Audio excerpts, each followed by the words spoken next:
Vipi wana memba? Mimi naitwa Jima Lumumba kwenye YouTube na kwenye TikTok naitwa Lumumba Jima na kwenye Instagram naitwa Jima Lumumba pia. Utufuatilie kwenye mitandao kila siku. Cheni yetu hii ya YouTube ni ya kutoa mashauri, ni ya kupana makosei kwa mtu ule mwenye iko na akili ya kusikia na kuelewa.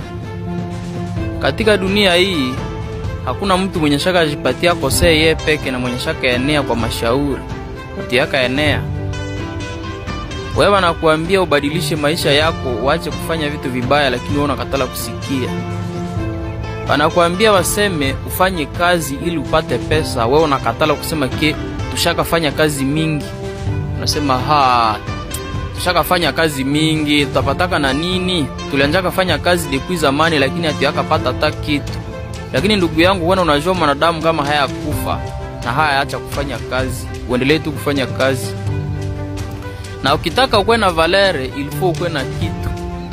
Wazee wanasemaka mtu mwenye hana kitu haonge yake. Hawezi pata neno ya kuongea kama hauna kitu.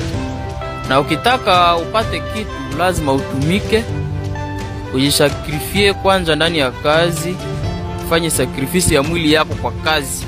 Siseme ya kwamba uende uwe mtu ndio upate mali. Wewe mwenyewe unajisakrifia kufanya kazi kwa mikono yako. Na kama ungali na nguvu ilifo kwanza unatumika. Wazee wanasema kama ungali na nguvu vunja mfupa. Kuvunja mfupa ni alama ya kufanya kazi. Unatumika ili uweze kuongoza jamaa yako. Jamii yako haiwezi kukula chakula kwa kukaa na kwa kuongea kwa kinywa. Ilifo kwanza unatumika njo uweze kuendelesha jamaa yako mzuri. Na ukipenda kuwa mtu wa akili, kwake mtu wa kusikia makosei ya watu wazima. Siku hizi vijana wamekuwa kudharau mashauri ya wazee, ndio maana wanabaki kuwa maskini. Wamekatala kusikia wazee. Wazee wanawaambia muache kufanya vitu vile vibaya, wao wasikie tu, wanaendelea kufanya vitu vibaya.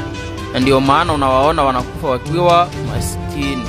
Ukitaka uendelee utumike garso, ufanye kazi na ufanye pia commerce. Commerce itakusaidia kuendelea.